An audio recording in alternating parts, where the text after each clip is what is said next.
friends, welcome back to another episode of the TV Tray Sessions here at Guitar Talk with Todd at Todd Beebe Music. Today, December 21st, 2023, we're sending out a salute to the late, great Albert King. What can you say about Albert? What an icon in the guitar world. They always say there's the three kings of blues guitar. You got B.B. King, Albert King, and Freddie King. Those three, study them all. They all impacted hugely on the music world, and they were all just awesome players and just gave us some great stuff. I was very lucky to see Albert several times, actually, through the years before we lost him on December 21st, 1992. And yeah, he was kind of known to have a little bit of a chip on his shoulder and a little bit of an attitude. He used to go out with Beebe all the time, and many of you know I was out with B for many years, and so I was around Albert a few times, and he was always cool to me. He wasn't really ever as big. BB was always big with the people. He'd hang out, he'd talk, he loved the people, he'd socialize. Albert would do that, but he would kind of sneak off before the end of the night. It was time and he wanted to go. He was done. He'd had his share of people, and that's fine. I respected that. But, you know, he would kind of sneak out and be gone, and BB'd still be hanging around. So Albert was never quite the people person and the socializer as BB was, but still a great guy. I did see him get, you know, mad at certain things sometimes. Like I said, I never had a problem with him. He kind of had a little bit of a chip on his shoulder and a little bit of an attitude, but I think that came out in his playing. You can hear it, that just gutsy. There's that great In Session video and CD that came out of Albert playing with Stevie Ray Vaughan several years back now, and I know that was recorded in like the early 80s, and I remember Stevie Ray Vaughan talking about that. There's a scene in there where Stevie's taking a solo first, and then Albert's gonna go, and before Albert takes his solo, while Stevie's soloing, he's got a board, a file for his nails, and Albert's sitting there filing his nails away while Stevie's soloing. And I remember Stevie Ray Vaughan saying, like, I'm soloing and I'm looking over and this guy's filing his fingernails. I'm like, what? Like, you know, he's coming to get me.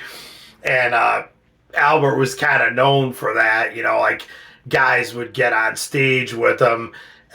Even, you know, going back to like even the Fillmore West and stuff in the 60s, and they'd try to cut Albert down and he'd just let them solo away and just do their million mile an hour notes, and then it'd be his turn to solo and he'd just come in with one of those awesome bends. He was left-handed, and just shut the whole thing down. I mean, Albert was bad to the bone.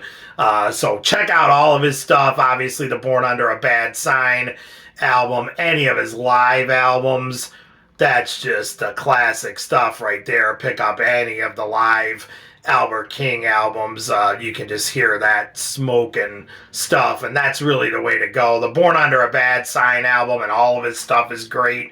All the studio stuff that, you know, and stuff he did there at Stax in Memphis, but definitely listen to some of his live recordings, because that's where he really stretched out and just killed it. I mean, that's Albert King, bad to the bone right there. So, man, we love Albert King. You talk about one of the guys I studied, and everyone should be studying him, especially if you're playing blues guitar, rock and roll guitar on any kind of a level. You want to get hip to Albert King, because the bending and all that stuff, that's first guy that really did it on that level. You know, Beebe and those guys too, Freddie King as well. Like I said, study all three of them. They all had their different elements, of course. Albert was a little bit less, he didn't move around as much as Beebe did, and he would kind of stay on the notes and just bend the heck out of them, and that was his style. And I know Beebe even said one time when they asked him to analyze the difference between him and Albert, his comment was, I'm major, he's minor. And I completely agree with that minor key stuff. Not necessarily minor key, but minor pentatonic and soloing modes and whatnot. Albert was more of a minor guy. Beebe with the Beebe box and all that stuff was definitely more major pentatonic, major key sounding, more uplifting. Albert was more minor, where it had that edgier, kind of darker thing to it. So it's interesting to compare the two. And then, in my opinion, Freddie King was kind of like a combo of the two.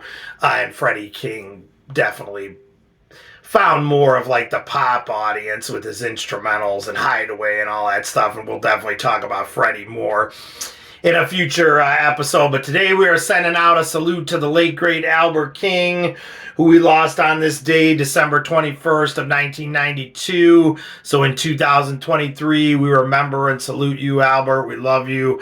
We'll never forget you. So send one out today to the king, or one of the three kings, I should say. So never forget Albert King. Thank you all so much for checking in today. Please hit that subscribe button. Please find me on Facebook at Todd Beebe Music.